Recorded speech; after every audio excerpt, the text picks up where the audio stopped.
morning, good afternoon, and good evening. Wherever this video finds you, welcome to Villainous News. Be sure to like, share, and subscribe. CNN political commentator Van Jones apologized to former Republican presidential candidate Vivek Ramaswamy for previous harsh words that preceded death threats against the former candidate's family, according to footage posted Friday. Jones had called Ramaswamy a demagogue and dangerous during a December 6th segment on CNN following a primary debate where the then presidential candidate addressed the Great Replacement Theory. Ramaswamy encountered Jones in person at the Democratic National Convention on Thursday, where he recounted the police arresting a man sending death threats to himself and his family within 48 hours of Jones's remark, according to footage filmed by conservative political commentator Benny Johnson. So you were on air, and you said that he's like a demagogue. He's dangerous. He's going to be around for 50 years, long after Donald Trump's gone. So the first time in the campaign, we get a death threat of a man who wants to show up in New Hampshire. Thankfully, the police intervened and got him. The suspect, 30-year-old Tyler Anderson, allegedly sent text messages on December 8th threatening to kill Ramaswamy and his supporters while he campaigned in Portsmouth, New Hampshire, according to a December 11th press release by the District of New Hampshire U.S. Attorney's Office. Authorities arrested him on December 9th after federal agents tracked down threatening messages sent to Ramaswamy's phone and home address, according to the New York Times. My security guard called me at 3 a.m. the following day that someone showed up at our house with 4 dead bodies. And I'm not going to attribute that to your comment, because whatever it is, but for our family, you know what? Publicly, I didn't do it for our family. Yeah, it pissed us the heck off, actually. So the reality is, I do not try to engage in rhetoric that gets other people in danger of bodily harm. But I do think that if somebody's gonna, even if you didn't intend to provoke that kind of ire on my family, yeah, at that week it landed with me. Jones asked Ramaswamy for his personal cell phone number, promising to call and apologize to him and his wife in the following couple of days. I will call you in a couple of days. I'll apologize to your wife. Okay, we don't need to do any of this on air. And you know what we can do? We can turn the page and maybe have a chapter to demonstrate what actual good discourse looks like in this country. And that's not just on you. That's on me as well. Okay, it's up to us. Jones said during the December 6th segment that Ramaswamy embraced conspiracy theories and represented the rise of an American demagogue. The remark responded to Ramaswamy stating that the Great Replacement Theory is a basic statement of the Democratic Party's platform at the 2024 Republican primary debate held on December 6th. And the smug, condescending way that he just spews this poison out is very, very dangerous, because he won't stop Trump, but he's going to outlive Trump by about 50 years. You're watching the rise of an American demagogue that is a very, very despicable person. And I was shaking listening to him talk, because a lot of people don't know. That is one step away from Nazi propaganda coming out of his mouth. Ramaswamy called on Jones to shut the fuck up while on stage at a Turning Point USA event on December 17th in response to the CNN segment. You got this character Van Jones on CNN afterwards saying, "This is the rise of an American demagogue who's going to live 50 years longer than Trump. This is dangerous. I am shaking." That's what he says. Just shut the fuck up. At a certain point, just shut the fuck up.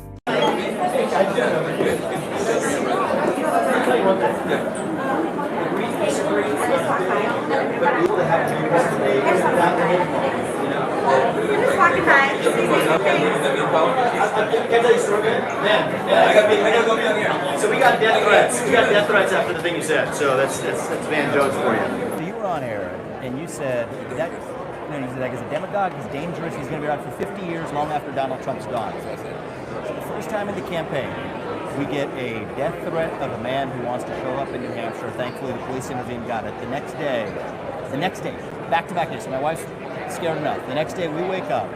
It's 3 a.m. We get a call from him. He's my security guard saying, thank God you picked up, because we just got a call that somebody showed up at our house and has 4 dead bodies out. So that's within 48 hours, and I'm not going to attribute that to your comment because whatever it is. But for our family, you know what? Publicly I didn't do it, but for our family, yeah, it pissed us the heck off, actually. And so the reality is, I don't try to engage in rhetoric that gets other people in danger of bodily harm, but I do think that if somebody's going to, even if you didn't intend to provoke that kind of ire on my family, yeah, in that week it landed with me. Now, at the same time, am I going to... Test. Do I want to set a good example for people in this country of what discourse looks like? I do. And in the heat of a presidential campaign, and I've been open about this since I left the campaign as well, my competitive spirits, sometimes stop us from being able to have the level of discourse we want. And I think you were wrongfully pushed out of the White House for your comments around 9/11 way back when as well. They were misconstrued, exactly. So what I will tell you is this. Call yourself. Yep. So I just wanted you to know that backdrop. That's my personal song. Don't give it to anybody else. I will call you in a couple of days and I'll apologize to your wife. Okay, well, we don't need to do any of this on air. That's okay. But I'll call your wife and apologize. And you know what we can do?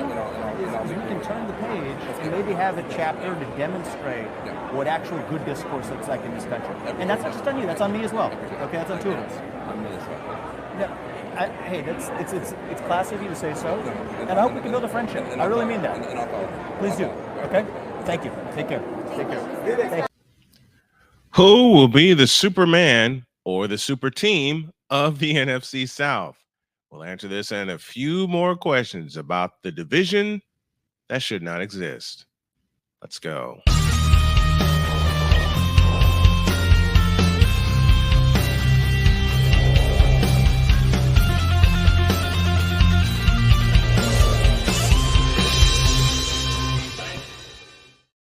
Hello, everybody. I'm Brian Snow, back with another NFL preview as we count you down to the season.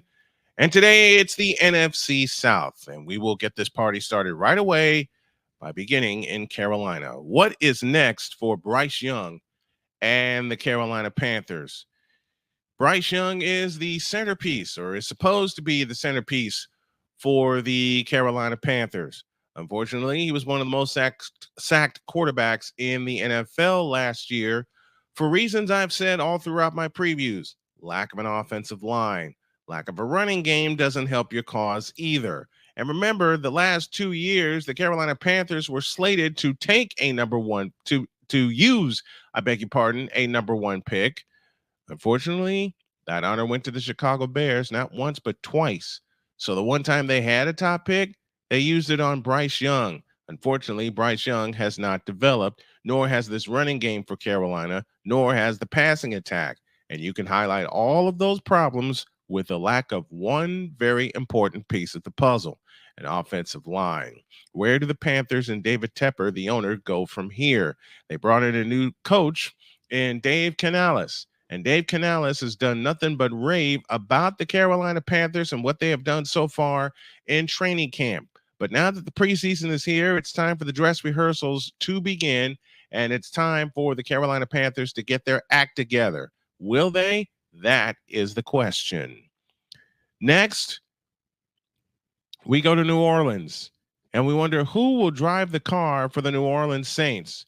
You have a 33-year-old quarterback by the name of Derek Carr, and Derek Carr is not Drew Brees. That's been the problem for New Orleans since Drew Brees retired. They haven't had a quarterback, Taysom Hill included, to man the position and man it correctly. Now they have some weapons, one of which being Alvin Kamara out of Tennessee, but Alvin Kamara can only do so much.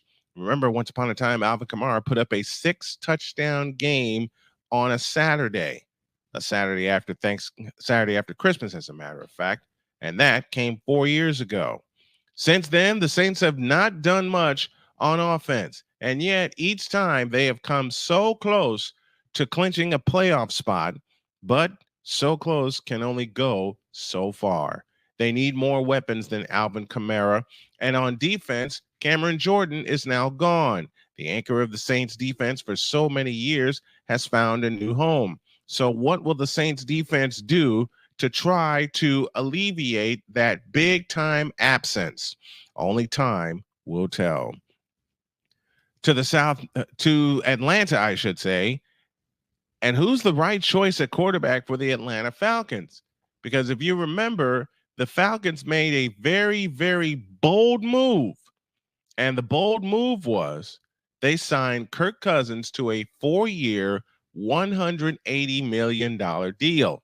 And you thought that that would be that. And that is the final piece of the puzzle for the Falcons, considering the fact they have Drake London, they have Bijan Robinson, and other weapons on offense to carry that team. Well, the Falcons made a very surprising move. And when I say surprising, it was the most surprising move. What was the move, you ask? They drafted Michael Penix Jr. out of Washington as their future quarterback, which brings to mind a myriad of questions, the main question of which being, why did they do this? Well, no one clearly has an answer in Atlanta, which leads to the question of who will be the man behind center.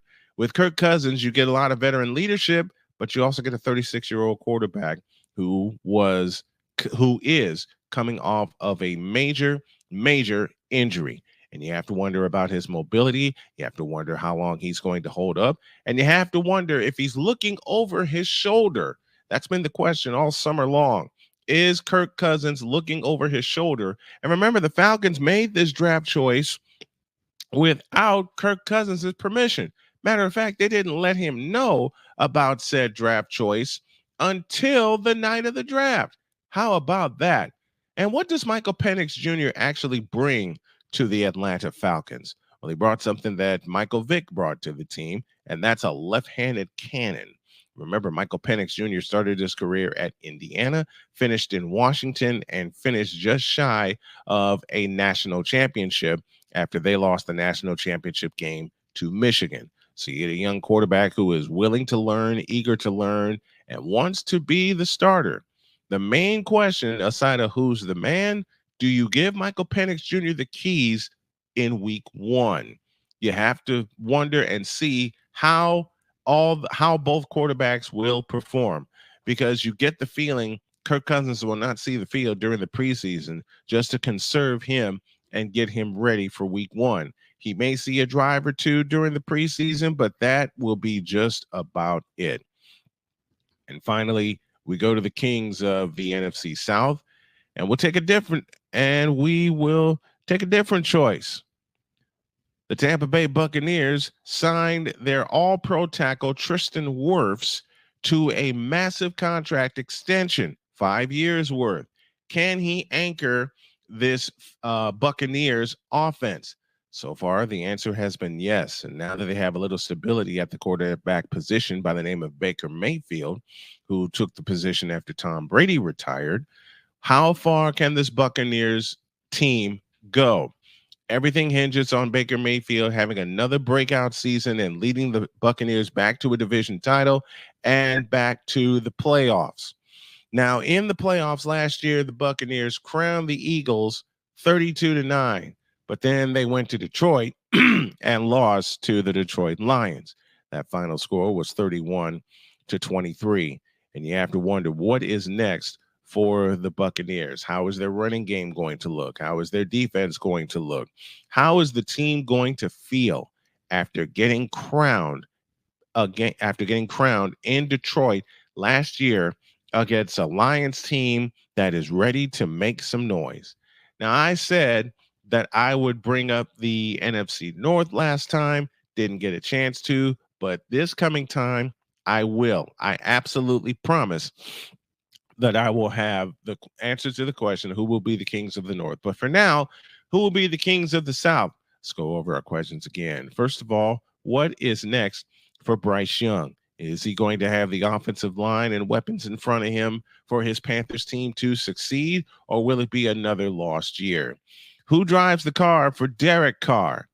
Who's going to drive that Saints offense? Do the Saints need to go ahead and just draft another quarterback and start all the way over? Who's the man in Atlanta? Is it going to be Kirk Cousins? Is it going to be Michael Penix Jr.? Only time will tell. And finally, can Tristan Wirfs and the Buccaneers offense anchor the NFC South for a third consecutive year? Those are our questions in the NFC South. What are yours? Drop a comment down below. And before we return you to Villainous News, want to let you know that you can subscribe and catch all of our previews at youtube.com/snowman multimedia. Subscribe, like, share, leave a comment, and drop a Cash App donation or a super chat if you find this content interesting. And we hope that you do with football on the way. So long, everybody.